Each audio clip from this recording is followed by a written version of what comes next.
Next 9 news में आपका बहुत बहुत स्वागत है। मैं हूं आपके साथ अबरारुल हक रहमान। कन्हैया कुमार ने अपने व्यक्तिगत जो एक तरीके से चरित्र में एक बड़ा बदलाव लाया है और वो बदलाव इस तरीके से आप समझ सकते हैं कि आज उन्हें कोई कम्युनिस्ट नहीं मानता, यानी कि जो उनकी पूरी विचारधारा रही थी शुरुआती दिनों से, जब वो छात्र जीवन में जो है राजनीति क्या करते थे, तो वो जो है कम्युनिस्ट पार्टी से जो है चुनाव लड़ा करते थे और जीता करते थे। बीते 2-3 साल पहले भी वो कम्युनिस्ट पार्टी में ही थे। बेगूसराय लोकसभा सीट पर जो उन्होंने चुनाव लड़ा तब भी पार्टी का हिस्सा थे, लेकिन उसके बाद वो कांग्रेस में आया। कांग्रेस में आने के बाद वह ऐसे घुल मिल गए कि अब उन्हें कोई बाहरी मानता ही नहीं और नहीं आपके जहन में ये तमाम सवाल बनते नजर आएंगे।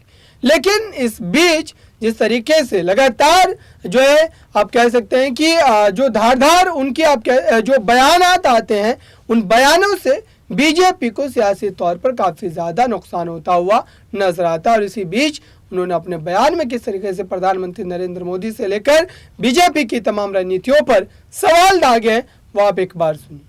वो 24 तारीख से लेकर के 2 तारीख तक छुट्टी पे रहेंगे, क्योंकि उनको छुट्टी मनाने के लिए विदेश जाना है। यही व्हाट्सएप पे मैसेज आया होगा, हमको भी आता है।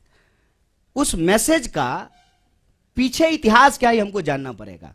जब यात्रा अनाउंसमेंट हुआ ना सर, हमारे जान पहचान के लोग जो भाजपा के नहीं है, उन लोगों का भी यही प्रश्न था, राहुल जी पैदल चलेंगे? हम बोले नहीं नहीं, प्रधानमंत्री जो 8,500 करोड़ का फ्लाइट खरीदे हैं ना, वो दे देंगे गिफ्ट में, रिटर्न गिफ्ट में देंगे, उससे चलेंगे। 12 करोड़ का जो कार खरीदे हैं ना, उस पे चला जाएगा। इस तरीके से नेताओं को लेकर के, खास करके विपक्ष के नेताओं को बदनाम किया गया है कि जो सामान्य बात है, उस सामान्य बात को भी हम भरोसा नहीं कर पाते हैं। और राहुल जी ने बहुत अच्छा जवाब दिया था कि हम कोई इकलौते नहीं हैं, इस देश में लाखों करोड़ों तपस्वी हैं जिनको हम किसान कहते हैं। और कोरोना की बात हो रही है ना, मैं कोरोना याद दिलाता हूं, यही फरीदाबाद शहर है, साइकिल चला करके बिहार के मजदूर गए, पैदल अपने बच्चों को पीठ पे बांध करके जो है मजदूर बिहार गए। तब तो जो है कोरोना नहीं याद आ रहा था। आज जब हम पैदल चले हैं कन्याकुमारी से, 100 दिन से ज्यादा चलते हुए हो गया है 3000 किलोमीटर, तब समझ में आ रहा है कि पैदल चलने का दर्द क्या होता है। ये बार बार विपक्ष के नेताओं को लेकर के ऐसा मैसेज करते हैं, जबकि अगर हम सिद्धांत की बात करें तो कांग्रेस पार्टी इस देश में 8 घंटा मजदूरों को काम करने का अधिकार होना चाहिए, इसको लेकर के कानून बनाया। सप्ताह में 2 दिन छुट्टी होनी चाहिए, सैटरडे और संडे, इसको लागू कराया। तो यात्रा में जो लोग चल रहे हैं वो छुट्टी ले रहे हैं, तो ये अमानवीय है क्या? ये अमानवीय उसको लगेगा ना जिसने कभी अपनी पारिवारिक जिम्मेवारी नहीं उठाई। कोई होता ना जिसके साथ छुट्टी बिता सकते थे तो ये सवाल नहीं बोलते। जो लोग अपने आत्ममुग्धता का शिकार होता है ना, जिसने जिंदगी में इंसान बनाया ही नहीं, क्या करेगा छुट्टी लेकर के? फुटबॉल मैच देखते हुए एक दृश्य देखे थे आप सब लोग, ग्रुप में फुटबॉल मैच देख रहे थे, एक साहब अकेले टीवी पे फुटबॉल मैच, बताइए फुटबॉल का मैच कोई अकेले देखता है? हैं? देखे थे कि नहीं देखे थे? इस बात को समझिए। और जो तमाम लोग परिवार बना रहे हैं ना, शादी कर रहे हैं, बच्चे पैदा कर रहे हैं, ये आपको अनैतिक बोल रहे हैं। और खुद जो जिम्मेवारी नहीं निभा पाए, डर से भाग गए, क्योंकि आई लव यू कहने के बाद आई लव यू टू भी होता है और उसको निभाना भी होता है। जो ये नहीं कर पाए ना, वो अपने आप को नैतिक बोल करके आपके कंधे पे बैठे हुए हैं। आंख खोलिए साहब, परिवार चलाना एक जिम्मेवारी है, छुट्टी मिलना एक मानवीय अधिकार है, अपने रिश्तों को निभाना सामाजिक दायित्व है। हम देश का दायित्व निभा करके परिवार का दायित्व निभाएंगे, इसमें क्या बुराई है? किस लिए आप कमाते हैं? कि आपके शादी हो, बच्चे हो, परिवार हो, इसलिए कमाते हैं ना? क्या दिक्कत है इसमें? और मैं बताऊं, इसका टेक्निकल कारण है। ये बात हम लोग बोलना नहीं चाहते थे। हमारा कंटेनर रिफर्बिश होना है, हमको पहाड़ में जाना है, उसको जो है दोबारा से तैयार किया जाएगा। लेकिन इनको मौका मिलना चाहिए यात्रा को किसी भी तरीके से बदनाम करने का। पहले दिन से ये बोल रहे थे कि ये चलेंगे नहीं, विदेश चले जाएंगे। अरे विदेश जाने का आरोप जो है वो हमारे नेता के ऊपर लगता है। अब वास्को डिगामा की चक्कर की तरह जो दुनिया का चक्कर प्रधानमंत्री लगा रहे हैं। हमको लगता है कि जब प्रधानमंत्री स्वयं इतना विदेश घूम रहे हैं तो विदेश मंत्रालय की जरूरत क्या है?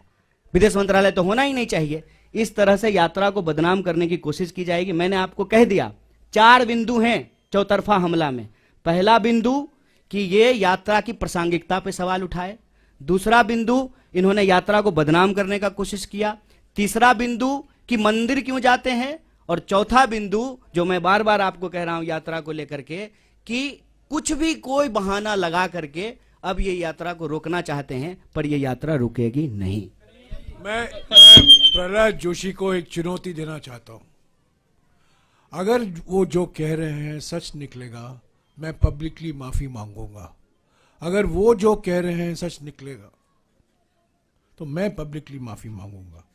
अगर वो जो कह रहे हैं सच नहीं निकलेगा, उनको पब्लिकली माफी मांगनी चाहिए।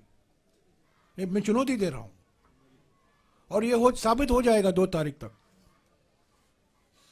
ट्रैवल रिकॉर्ड, हमारे सबके ट्रैवल रिकॉर्ड सरकार के पास है, सीट नंबर भी सरकार के पास जानकारी होगी। अगर वो जो कह रहे हैं सच निकलेगा, मैं माफी मांगूंगा। अगर वो कह रहे हैं गलत निकलेगा, उनको ये धैर्य होना चाहिए, खड़े होकर माफी मांगे, क्योंकि बार बार ये बकवास बातें करते रहते हैं। सर सवाल ये है कि आप एक जिम्मेदार राजनीतिक दल है।